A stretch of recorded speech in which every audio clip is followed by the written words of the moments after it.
तो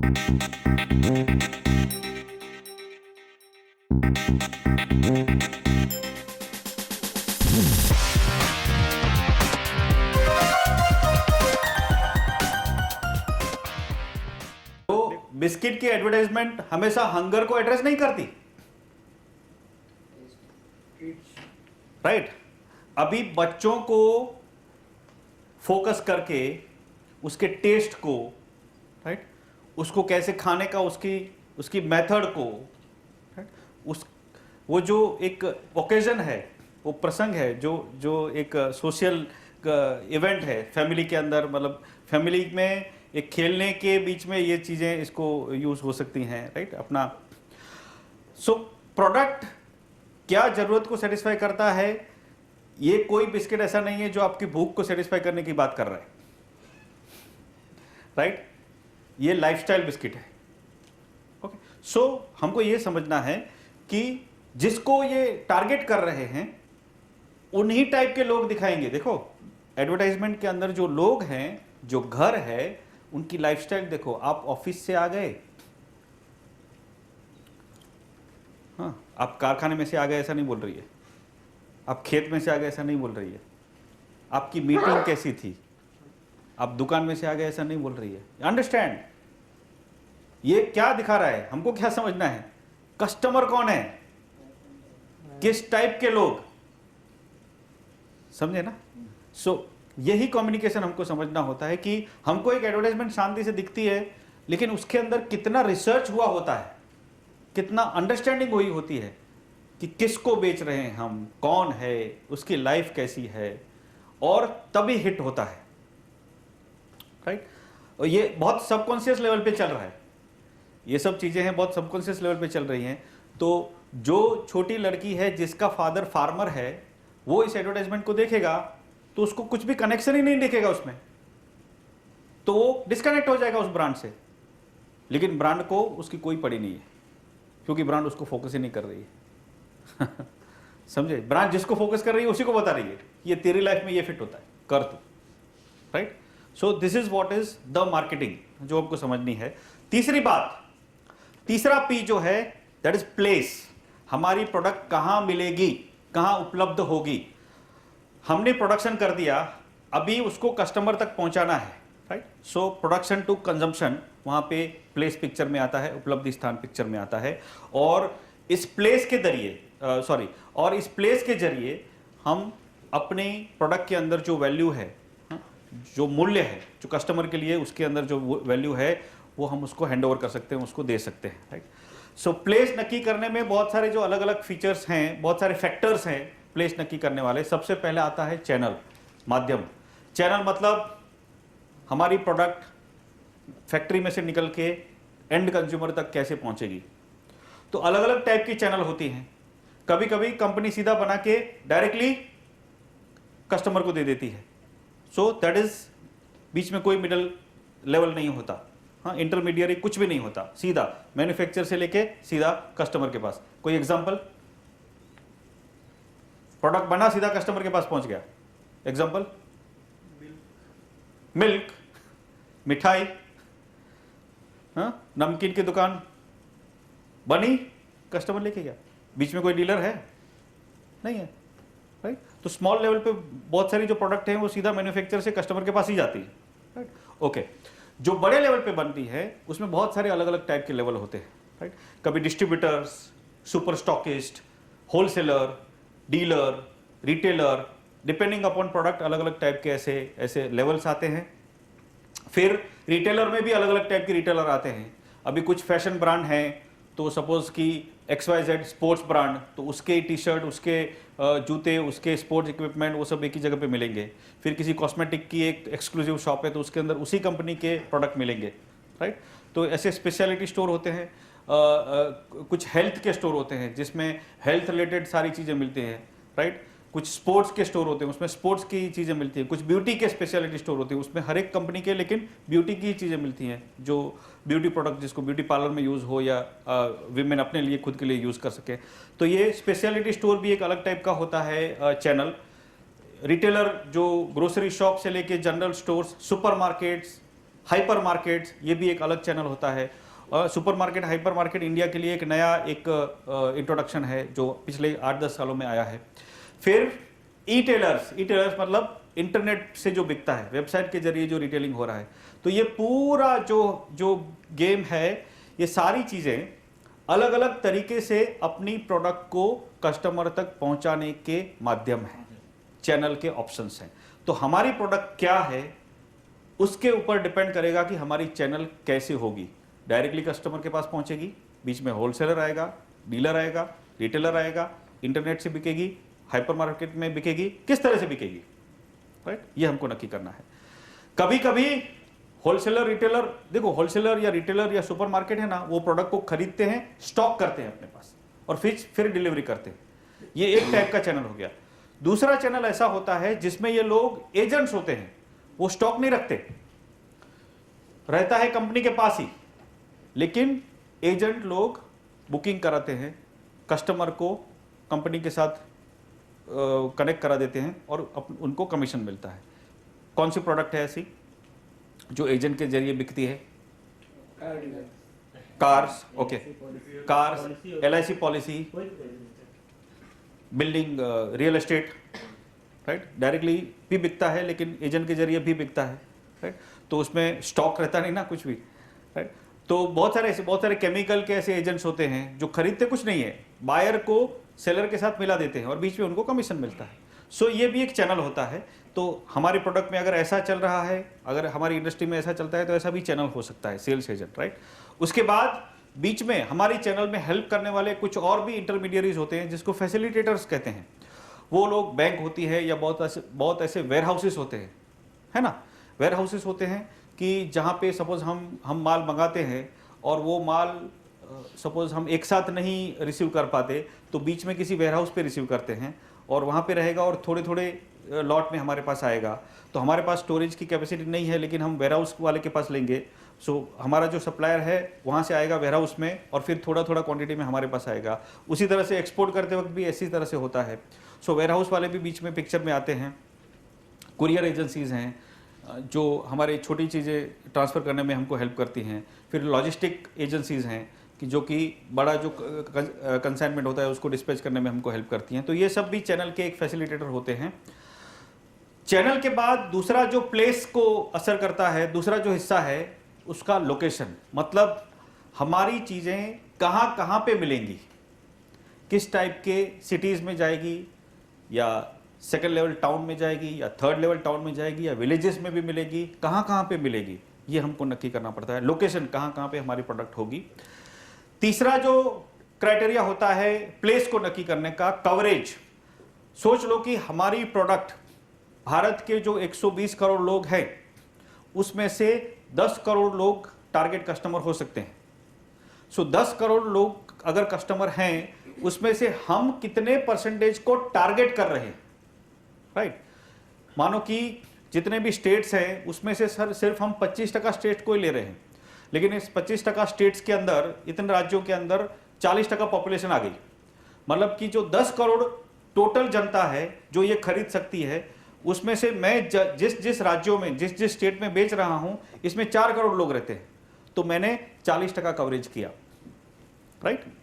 मार्केट है पूरे इंडिया की 10 करोड़ लोग, उसमें से जिन स्टेट में मैं भेजता हूं उसमें सिर्फ 4 करोड़ लोग रहते हैं, तो मैंने 40% कवर किया अपनी टारगेट कस्टमर को, राइट? ये हमको कितना कवरेज हम करना चाहते हैं। 100% कवरेज मतलब पूरे देश में पहुंचाना पड़ेगा। अगर 100% करना है तो कुछ अलग तरीके से हम सोचेंगे, नहीं 100% तक हम पहुंच ही नहीं सकते, इन 4 स्टेट तक पहुंच सकते हैं, तो इतना, तो ये मेरा कवरेज हुआ। उसके बाद हम कितने इन्वेंटरी रखना चाहते हैं, वो भी प्रोडक्ट के ऊपर डिपेंड करता है कि प्रोडक्ट की लाइफ क्या है, राइट? अगर हम कुछ ऐसी चीज़ बनाते हैं जो बहुत जल्दी खत्म हो जाती है, बहुत जल्दी खराब हो जाती है, तो उसका स्टॉक कितना रखेंगे, राइट? उसकी एक्सपायरी डेट अगर होती है तो उसके हिसाब से उतना ही स्टॉक रखना पड़ेगा।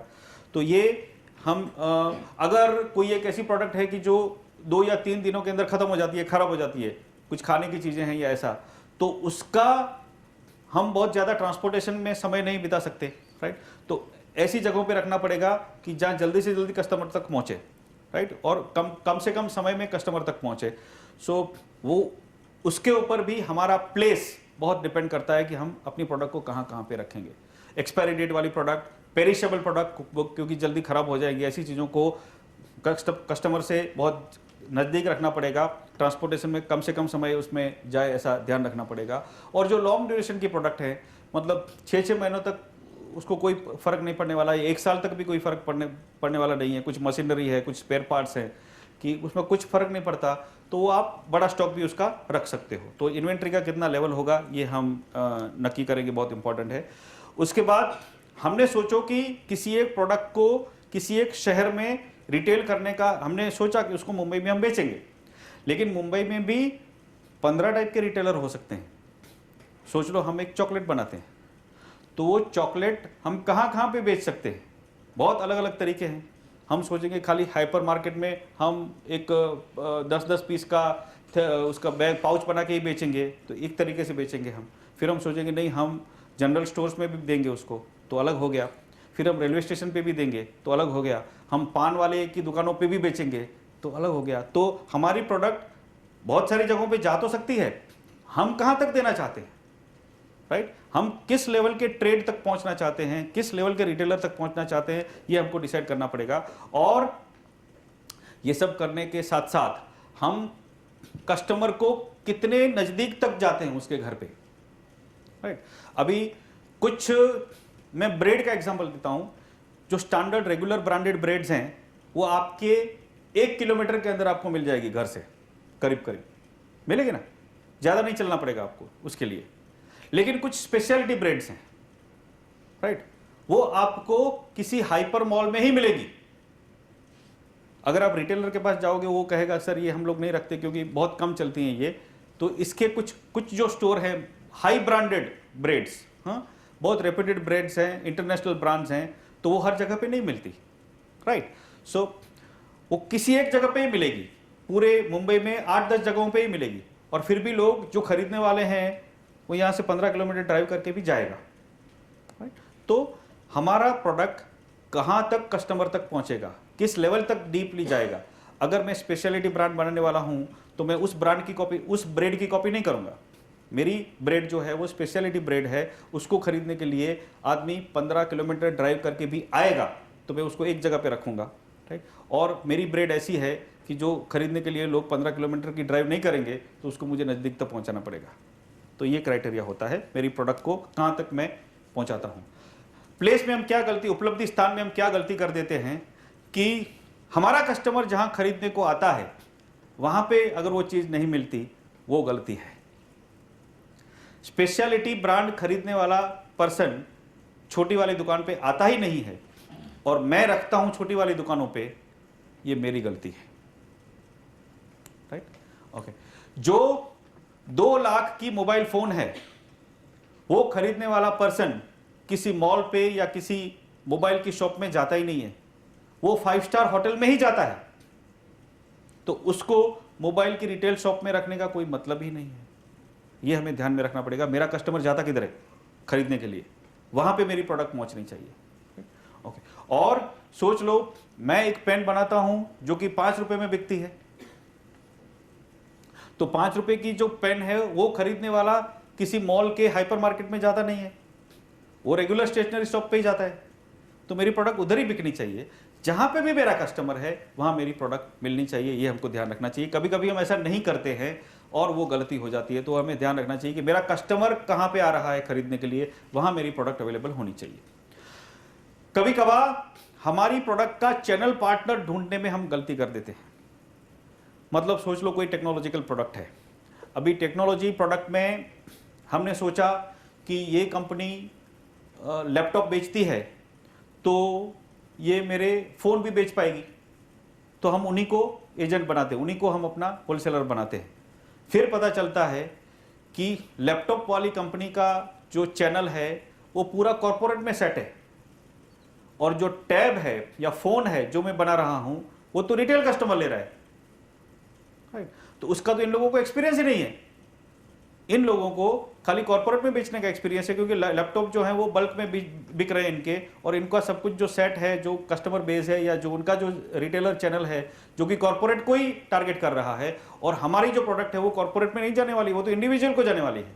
मतलब हमने गलत चैनल पार्टनर को सिलेक्ट कर डाला, ऐसा भी हो सकता है, राइट। सो अलग अलग प्रोडक्ट के ऊपर डिपेंड करता है कि हमारा चैनल पार्टनर, होलसेलर, रिटेलर कौन सा होगा, और हमको उसको चयन करने में, उसकी चॉइस करने में बहुत ध्यान रखना पड़ेगा। अगर नहीं करते हैं तो गलती हो जाती है। कभी कभी हम एक ही प्रोडक्ट को दो तरीके से बेचते हैं। सोच लो, एक प्रोडक्ट है जो कि मैं रेगुलर होलसेलर के थ्रू रिटेलर तक पहुंचाता हूं और वो दुकानों में मिलती है, छोटे छोटे स्टोर में मिलती है। वही प्रोडक्ट मैं मॉल में भी बेचता हूं। अभी मॉल वाले मेरे को डायरेक्टली मेरे से खरीदते हैं, मॉल वाले। इसलिए जो प्रोडक्ट रिटेल में 100 रुपए में मिल रही है मेरी, मॉल वाले 90 रुपए में बेच रहा है। मॉल वाला 90 रुपए में बेच रहा है। आपने देखा होगा बहुत सारे मतलब ऐसे प्रोडक्ट आते हैं कि जो, हाँ, कोल्ड ड्रिंक से लेके, हाँ, हर एक चीज, अलग अलग टाइप की चीजें जो मॉल्स में सस्ते मिलती हैं कभी कभी। सो बहुत कॉन्फ्लिक्ट होता है। जो रिटेल वाला है वो कंपनी को कहता है कि सर, आपने ये 100 रुपए के आइटम हम 100 रुपए में बेचते हैं, आप हमको मार्जिन देते हो, इस हिसाब से ये 100 रुपए में ही हम बेच सकते हैं, और उधर आप लोग उनको ज़्यादा मार्जिन देते हो, वो लोग 90 रुपए में बेचते हैं, तो हमारे सारे कस्टमर हमसे लेते ही नहीं हो, बोलते हैं वहाँ पे तो 90 रुपए में मिल रहा है। तो इस तरह से अभी इसके कुछ अलग अलग रीजंस होंगे कि क्योंकि मॉल वाला कस्टमर को अट्रैक्ट करने के लिए किसी एक चीज़ को बहुत सस्ता बना के दे देता है, राइट। उसने किसी एक प्रोडक्ट पे घाटा करके भी कभी कभी वो लोग बेचते हैं, ताकि अभी 26 जनवरी को, 15 अगस्त को वगैरह जो सेल होते हैं ना, कुछ ऐसी चीजें बेचते हैं जो बहुत पॉपुलर होती हैं, बहुत डिमांड में होती है ना, उसको एकदम सस्ता करके बेचते हैं। तो कस्टमर को 50 या 100 रुपए का फायदा होता है। उस 50-100 रुपए के फायदे के लिए कस्टमर अंदर आता है, लाइन लगाता है, 6 बजे से खड़ा होता है सुबह, और वो 50 रुपए बचाने के लिए आता है आदमी, 2000 रुपए की और चीजें लेके जाता है। समझे, उसके लिए करते हैं। तो ये कंज्यूमर साइकोलॉजी को प्रॉपर्ली यूज कर रहे हैं वो लोग उसमें। लेकिन इधर चैनल में झगड़ा हो जाता है, इधर झगड़ा होता है। तो ये भी हमारी गलती है कि हमको ये बैलेंस करना पड़ता है कि अगर हम मॉल वालों को ऐसे दे रहे हैं तो उसका कुछ साइड इफेक्ट आएगा, हमारी दूसरी चैनल को असर होगा, और हमें उसको प्रॉपर्ली हैंडल करना पड़ेगा। ये विवाद ना हो, ये संघर्ष ना हो, ये हमको गलती नहीं करनी चाहिए। कभी कभी हमारी प्रोडक्ट पहुंचा तो देते हैं हम बहुत सारा retailer network, wholesaler network establish कर डालते हैं, लेकिन बाद में फिर जब स्टॉक खत्म हो जाता है तभी हम टाइम पे माल पहुंचाने में फेल जाते हैं, क्योंकि हमारी बीच वाली जो चैनल है, उनको पहुंचाने वाली कुरियर वाली सर्विस या लॉजिस्टिक की सर्विस या ट्रांसपोर्ट की सर्विस वो प्रॉपर नहीं है, या हमने उसके ऊपर ध्यान नहीं दिया है। तो बार बार जो रिटेलर, यहाँ से सपोज चेन्नई में कोई रिटेलर है या हैदराबाद या कलकत्ता तक हमारा माल जाता है, शुरुआत हो गया, उसने बहुत सारा उसको प्रमोशन करके प्रोडक्ट को चलाना चालू किया, स्टोर पे दिखने लगा, लोग डिमांड खड़ी हो गई, लोग आने लगे, खरीदने लगे, और जब फिर रिपीट ऑर्डर आता है तो यहाँ से माल पहुँचाने में हम फेल होते हैं, हाँ, डिले होता है। तो बार बार स्टॉक आउट होता है, स्टॉक नहीं मिलता, तो कस्टमर जो हमारी चीज़ खरीदने को आता है वो कोई और चीज़ खरीद के चला जाता है, और एक बार अगर स्विच हो गया, कस्टमर वापस आने का बहुत मुश्किल हो जाता है, राइट। तो ये स्टॉक आउट का सिचुएशन ना हो, नियत समय पे माल पहुंचे नहीं, ये अगर हम नहीं कर पाते तो ये भी एक गलती है जो हमें नहीं करनी चाहिए। तो हमारा जो प्लेस है, जो उपलब्धि का स्थान है, जो हमारा पी, तीसरा पी, उसको नक्की करने में हमें क्या चीज़ों का ध्यान रखना चाहिए कि हमारे ग्राहक को क्या पसंद है, राइट, उसकी रुचि किस में है, वो कहाँ पे आके खरीदता है, वहाँ पे उसको प्रोडक्ट मिलनी चाहिए। हमारे बाकी के कंपटीटर किस तरह से बेच रहे हैं, हमारे जैसी जो प्रोडक्ट बनाते हैं उनका चैनल कौन सा है, उनका बेचने का तरीका कौन सा है, ये हमको ध्यान में होना चाहिए। अच्छा, हमको कस्टमर तक पहुंचाने में खर्च कितना हो रहा है, कॉस्ट कितनी आ रही है, राइट। यहां से अगर चेन्नई मुझे माल पहुंचाना है तो उसमें कुछ कॉस्ट होती है, राइट। अगर मुझे उसको बाय रोड पहुंचाना है तो एक कॉस्ट होती है, बाय एयर पहुंचाने का तो अलग टाइप की ज़्यादा कॉस्ट होती है। तो मैं किस तरह से पहुंचाऊंगा उसको, उसके आधार पर मैं अपनी प्राइस नक्की कर सकता हूं, राइट, या तो मेरा प्रॉफिट उसके ऊपर डिपेंड करता है। तो मेरी प्लेस कहाँ पे होगी, इसमें हमारा costing of delivery, cost of delivery भी इतना ही इंपॉर्टेंट है। मेरे प्रोडक्ट की कीमत कितनी है वो भी डिपेंड करता है कि वो कहाँ पे मिलेगी। जैसे मैंने कहा कि 5 रुपए की एक पेन XYZ छोटी दुकानों पे ही ज़्यादा बिकेगी, और अगर 2 लाख रुपए का फ़ोन है तो वो एक जगह पे बिकेगा। 1000 रुपये वाली पेन है तो वो अलग जगह, अलग टाइप की शोरूम में बिकेगी। तो ये मेरी प्रोडक्ट की प्राइस भी एक फैक्टर है जो असर करती है कि कहाँ पे उसको बेचना चाहिए, उसका प्लेस कौन सा होना चाहिए, राइट। फिर हमारे प्रोडक्ट का प्रकार क्या है, जैसे हमने बताया कि को खाने की कोई चीज़ें हैं, खाने की चीज़ें हैं तो उनको उस तरह से पहुंचाना पड़ेगा, या तो वो ख़राब ना हो इतना जल्दी उसको कस्टमर तक पहुंचाना पड़ेगा, अगर ख़राब होने का चांस है तो बीच में उसको रेफ्रिजरेटर वाली वैन में पहुंचाओ या उस तरह से उसको पैक करके पहुंचाओ कि ख़राब ना हो। तो ये भी एक फैक्टर है कि हम अपना प्लेस कैसे डिसाइड करेंगे और हमारी प्रोडक्ट की डिमांड कितनी है, कहाँ पे है, राइट। ये सब चीज़ें हमको डिसाइड करनी होगी अपनी प्लेस तय करने में, राइट। ओके, चौथा पी जो है जिसको हम बहुत अच्छी तरह से जानते हैं, हम मार्केटिंग को ये चौथे पी से ही जानते हैं। P is for promotion, promotion मतलब प्रचार, राइट। सो अभी तक के 4 पी के बारे में हमने बात की। सबसे पहला कौन सा पी था, प्रोडक्ट, दूसरा पी प्राइस, दाम, तीसरा पी प्लेस, कहां पे उपलब्ध होगी, और चौथा पी प्रमोशन, प्रचार, मेरी प्रोडक्ट के बारे में कस्टमर को मैं बताऊंगा कैसे, राइट, दैट इज प्रचार। तो ये प्रचार मतलब कि मेरे प्रोडक्ट में क्या गुण हैं, उसके क्या फीचर्स हैं, राइट, उसको कस्टमर तक पहुंचाना, कस्टमर की आंखों तक पहुंचाना, कस्टमर के दिमाग तक पहुंचाना, उसको कम्युनिकेट करना कि मेरी प्रोडक्ट में ऐसे ऐसी विशेषताएं हैं, या आपको इस तरह से काम आ सकती हैं, या आपका इतना इतना काम कर सकती हैं, राइट। तो उसको कहते हैं प्रमोशन। वो प्रमोशन जो कितने तरीकों से प्रमोशन होता है, तो उसमें से एक तरीका है एडवर्टाइजिंग। एडवर्टाइजिंग हम सबको पता है, कितने माध्यम हैं एडवर्टाइजिंग के, मास मीडिया है, न्यूज़पेपर है, टीवी है, मैगजीन है, राइट, ये तो है ही, प्रिंट मीडिया जिसको कहेंगे, राइट। फिर इलेक्ट्रॉनिक मीडिया, टीवी पे होता है, रेडियो पे होता है, राइट, एफएम वगैरह रेडियो पे होता है।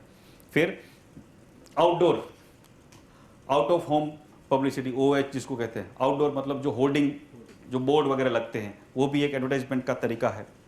फिर ऑनलाइन वेबसाइट्स के ऊपर जो एडवर्टाइजमेंट्स होती हैं, राइट, जो हमको दिखता रहता है। अभी मोबाइल एडवर्टाइजमेंट भी होना, फ़ोन के ऊपर भी एडवर्टाइजमेंट आती है, राइट, हम किसी ऐप को यूज़ करते हैं तो वहाँ पे एडवर्टाइजमेंट आती है, राइट। तो ये सब अलग अलग एडवर्टाइजमेंट के तरीके हैं। प्रमोशन का दूसरा तरीका होता है पर्सनल सेलिंग। पर्सनल सेलिंग मतलब बेचने वाला खरीदने वाले के पास जाके बेचता है। कैसी प्रोडक्ट, कौन से ऐसे एग्जांपल, इंश्योरेंस। इंश्योरेंस एक ऐसी प्रोडक्ट है जो पर्सनल सेलिंग से बिकती है। और मेडिकल पॉलिसी, फाइनेंशियल प्रोडक्ट बहुत सारी पर्सनल सेलिंग से ही बिकती है। ICICI बैंक का भी अमिताभ ऐड कर रहा है कि अकाउंट खोलना का भी घर पे आके करके जाए, घर पे आके जाएगा, हाँ, पर्सनल उधर आके सर्विस देगा, गुड। दूसरा, डॉक्टरों को जो मेडिकल रिप्रेजेंटेटिव आके बताते हैं अपनी नई मेडिसिन के बारे में, ये भी पर्सनल सेलिंग ही होता है। फिर एक कंपनी, आपको याद होगा, वैक्यूम क्लीनर, पर्सनल सेलिंग ही होता है। वैक्यूम क्लीनर का, हाँ, सेल्समैन आएगा, वो आपको डेमो दिखाएगा, पर्सनल सेलिंग ही होता है। बहुत सारी ऐसी प्रोडक्ट है कि जो पर्सनल सेलिंग से बिकती है, राइट। ये एक तरीका हमको मालूम है। तीसरा जो तरीका है जिसको कहते हैं सेल्स प्रमोशन।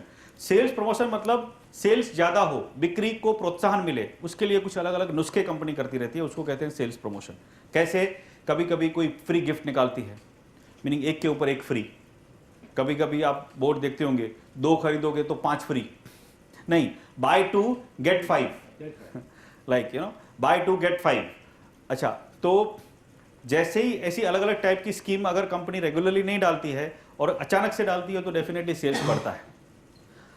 अचानक से अगर कोई ऐसी स्कीम आती है जो कि प्रोडक्ट 100 रुपये में बिकती है और उसके ऊपर अगर कुछ ऐसा बताया गया कि 20 रुपये की एक प्रोडक्ट फ्री, पाउडर का एक डब्बा लोगे तो उसके साथ आपको एक साबुन फ्री मिलेगा, जैसे ही ऐसा आया तो वो पाउडर का सेल थोड़ा तो बढ़ेगा ही बढ़ेगा, थोड़ा तो बढ़ेगा ही बढ़ेगा। कभी कभी कूपन, फ्री गिफ्ट या फ्री कूपन ऐसा देते हैं ना, मारुति लगेगी आपको, या एक आपको एक बाइक लगेगी, हाँ, गोल्ड कॉइन मिलेगा, ऐसी अलग अलग टाइप की फ्री चीज़ें हैं, उसके कूपन के जो स्कीम्स निकालते हैं। तो ये सेल्स प्रमोशन हो गया, जिससे कि सेल्स को थोड़ा सा बूस्ट मिलता है। चौथा एक तरीका होता है प्रमोशन का पब्लिक रिलेशंस एंड पब्लिसिटी, जो कि बहुत चुपके से होता है। कंपनियां जब उनका IPO आता है ना, शेयर बाजार में जब शेयर लिस्टिंग करने वाले होते हैं, तभी IPO निकालते हैं, तभी बहुत सारी प्रेस कॉन्फ्रेंसेस करते हैं। सो प्रेस कॉन्फ्रेंसेस के जरिए मतलब बहुत सारे, फिर उसका रिपोर्ट आता है न्यूज़पेपर के अंदर, राइट। तो उसके जरिए बहुत सारे लोगों तक बात पहुंचती है कि कंपनी का आईपीओ आता है। So that is public relations, right. Company image promote है, कंपनी की इमेज प्रमोट होती है। अच्छा, अभी जब फिल्में आती है नई, तो फिल्म के जो अभी सपोज कोई भी नई फिल्म आने वाली होगी तो उसकी रेगुलर एडवर्टाइजमेंट तो होती ही है, मतलब न्यूज़पेपर में दिखेगा आपको, उसका टीवी पे क्लिप आता रहेगा, सब कुछ होता रहेगा, वेबसाइट पे उसका दिखेगा कुछ भी। लेकिन साथ साथ में आप देखोगे कि उसके एक्टर या एक्ट्रेसेस किसी किसी रियलिटी शो में जाके घुस जाते हैं, है ना, इवेंट प्रमोट उधर गेस्ट बन के आते हैं, है ना, किसी मॉल में आके कुछ करते हैं। देखो, तो ये जो इवेंट्स हैं ये एक्चुअली डायरेक्टली कोई सेलिंग नहीं है, कोई एडवर्टाइजमेंट नहीं है, लेकिन बैकग्राउंड प्रमोट करते हैं। में वो मैसेज जा रहा है कि ये प्रोडक्ट आ रही है, ये फिल्म आ रही है, यू नो, या उसी के रिलेटेड कुछ ना कुछ इवेंट होती रहेंगी। तो ये हो गया पीआर एंड पब्लिसिटी। कोई कभी कभी क्या होता है, कंपनी का कोई एक रिप्रेजेंटेटिव किसी फंक्शन में जाके एज ए स्पीकर जाता है, एज ए सेमिनार के अंदर एज ए गेस्ट जाता है, और वहाँ पे इनडायरेक्टली ऐसा स्पॉन्सरशिप देते हैं, और फिर बोलने का उनको चांस मिलता है, तभी वो कहते हैं अपनी प्रोडक्ट के बारे में, या ऐसा कुछ भी प्रेस में ऐसा कुछ रिपोर्ट आता है। तो ये सब पब्लिक रिलेशंस होता है, जो कि बाहर से दिखता नहीं, बाहर से ऐसा कह नहीं सकते क्योंकि उसका पैसा, पब्लिसिटी का पैसा नहीं दिया, लेकिन उस इवेंट के लिए कुछ ना कुछ हेल्प की होती है कंपनी में, और जिसकी वजह से न्यूज़पेपर में, टीवी में, रेडियो में रिपोर्ट आती है और कंपनी को इनडायरेक्टली पब्लिसिटी मिलती है। इसको कहते हैं पीआर। Direct marketing. अभी ये डायरेक्ट मार्केटिंग का मतलब क्या है? ये पर्सनल सेलिंग नहीं है। पर्सनल सेलिंग मतलब खरीदने वाला और बेचने वाला मिलते हैं, डायरेक्ट मार्केटिंग में मिलते नहीं है, लेकिन फिर भी इंडिविजुअली मैसेज जाता है। हमारे घर पे एक लेटर आता है, वो हमको डायरेक्ट मार्केटिंग हुआ। हमको एक ईमेल आता है, एक एसएमएस आता है, एक फोन आता है, वो 1-to-1 होता है ना, वैसे 1-to-1 होता है, लेकिन खरीदने वाला अलग जगह पे है, बेचने वाला अलग जगह पे है। तो वो सेलिंग नहीं हो रही है उस वक्त, सिर्फ मार्केटिंग हो रही है, राइट। सो email, SMS, phone call, letters, ये सब डायरेक्ट मार्केटिंग के तरीके हैं जो कि हम प्रमोशन में यूज कर सकते हैं, राइट। उसके बाद एक और तरीका है जो हमको पता है, बहुत सारे ट्रेड फेयर या एग्जीबिशंस होते हैं, हर एक इंडस्ट्री के एग्जीबिशंस होते हैं, तो वहाँ पे हिस्सा लेना और इसके जरिए अपनी प्रोडक्ट को प्रमोट करना, उनके बारे में लोगों को बताना, प्रचार करना, ये एक तरीका है trade fair and exhibitions. Sponsorship, बहुत सारी कंपनीज अलग अलग टाइप की इवेंट्स को स्पॉन्सर करती हैं। अभी जो कॉलेजेस हैं, मुंबई के बहुत सारी कॉलेजेस के अंदर उनके फेस्टिवल्स होते हैं स्टूडेंट्स के, तो वो स्टूडेंट्स के वो फेस्टिवल्स को जनरली कौन स्पॉन्सर करता है? कौन सी कंपनी? एजुकेशनल कंपनी या एजुकेशनल जो प्रोडक्ट बनाती है वो कंपनी, या तो उनको जो परफ्यूम्स वाले, राइट, या तो कोल्ड ड्रिंक वाले, या तो बाइक्स वाले, है ना। मतलब जिनका टारगेट कॉलेज स्टूडेंट्स हैं, ऐसी कंपनियां उधर स्पॉन्सरशिप करती हैं, राइट। डायपर की कंपनी कॉलेज का फेस्टिवल स्पॉन्सर नहीं करेगी, पावर हाउस, जिम वाला, समझे ना। तो जो जिसका टारगेट कस्टमर जहां पे शामिल होता है, ऐसी इवेंट्स को स्पॉन्सर करना, राइट, ये एक तरीका होता है अपने टारगेट कस्टमर के माइंड में अपनी प्रोडक्ट का प्रचार पहुंचाना, राइट। ये एक स्पॉन्सरशिप होता है। और आज के समय में जो सबसे ज्यादा पावरफुल और कॉस्ट इफेक्टिव तरीका है, word of mouth promotion. Word of mouth मतलब जबानी, लोगों के जरिए एक लोग दूसरे को बताएंगे, एक आदमी, एक पर्सन दूसरे को बताएगा, वो तीसरे को बताएगा, मतलब इस तरह से जो स्प्रेड होता है ना। और यहाँ पे सोशल मीडिया, ये जो फेसबुक वगैरह हैं, ट्विटर वगैरह हैं, बहुत काम आते हैं, और यूट्यूब है, इनके जरिए बहुत सारा प्रचार मैग्नीफाइड होता है। मतलब एक पर्सन ने अगर उस चीज़ को अच्छा बोला तो 500 लोगों ने देखा, और 500 लोगों में से 50 लोग विजिट करने को गए, उनको अच्छा लगा, तो 5000 लोगों को और पता चला, उन 5000 में से कुछ और लोग गए। इस तरह से वो जो why this कोलावेरी डे, ये एक बहुत अच्छा वर्ड ऑफ माउथ का एग्जाम्पल है। why this कोलावेरी डी, उस गाने की कभी न्यूज़पेपर में एडवर्टाइजमेंट आपने देखी है? किसी टीवी पे एडवर्टाइजमेंट देखी है पेड? नहीं देखी, लेकिन गाना सबको मालूम है ना, इतना पॉपुलर हो गया। क्यों? क्योंकि सोशल मीडिया को यूज़ किया उन्होंने। पहले उस गाने को यूट्यूब पर डाला गया, फिर कुछ लोगों को बताया गया, कुछ बड़े बड़े फेमस लोगों को कहा गया कि आप ये देखो गाना यूट्यूब पे। उन्होंने देखा, उन्होंने लाइक किया, उनको अच्छा लगा। अभी बड़े लोगों को अच्छा लगा, ऐसा उसने लिखा कि जिसके ट्विटर अकाउंट पे 10 लाख लोग फॉलो करते हैं, उस सेलिब्रिटी ने बोला कि ये गाना बहुत अच्छा है, तो 10 लाख लोगों को पता चला कि ये गाना बहुत अच्छा है। तो उस 10 लाख में से कुछ जो भी लोगों ने ये पढ़ा होगा, वो लोग देखने को गए, उन्होंने और 15 लाख लोगों को बोला अपने अपने अकाउंट में से, और इस तरह से 4-5 दिनों के अंदर मिलियंस ऑफ लोग वो गाना देख चुके। तो ये है power of word of mouth. आज के ज़माने में social media word of mouth के लिए बहुत इंपॉर्टेंट है। वर्ड ऑफ माउथ मतलब एक पर्सन दूसरे पर्सन को बताता है, कोई पैसा नहीं लेता है, खुद ही, मतलब कि उसको अच्छा लगा तो ऐसा बोलता है, उसको खराब लगा तो ऐसा बोलता है। तो वर्ड ऑफ माउथ दोनों तरीके का हो सकता है। अगर अच्छा हुआ तो पॉजिटिव हो गया, और गलत हुआ तो वो भी उसी तरीके से स्प्रेड होता है। और फिल्में जो हैं वो सक्सेस या फेल होती है ना, तो वो प्रोडक्ट अच्छी होती है, बहुत सारी एडवर्टाइजमेंट अच्छी होती है, बहुत सारी पीआर एक्सरसाइज करते हैं, फिर भी अगर चलती हैं या फेल होती है, सिर्फ वर्ड ऑफ माउथ की वजह से होती है। सिर्फ वर्ड ऑफ माउथ कि एक पर्सन जो पहला दिन पहला शो देख के आया, बराबर, तो उसने जितने लोगों को बताया, उसके ऊपर से वो लोग नक्की करेंगे कि मुझे अभी ये पिक्चर देखनी है कि नहीं देखनी है, राइट। और उसी तरह से पहले वीक में ये पता चल जाता है कि ये पिक्चर आगे बढ़ेगी या नहीं बढ़ेगी, क्योंकि वर्ड ऑफ माउथ उसको या तो पॉजिटिव मिलेगा तो बहुत चलेगी, नेगेटिव मिलेगा तो डूब जाएगी, right. So word of mouth एक प्रमोशन का तरीका है। इसकी जो गलतियां हैं हम उसके बाद में देखेंगे, राइट।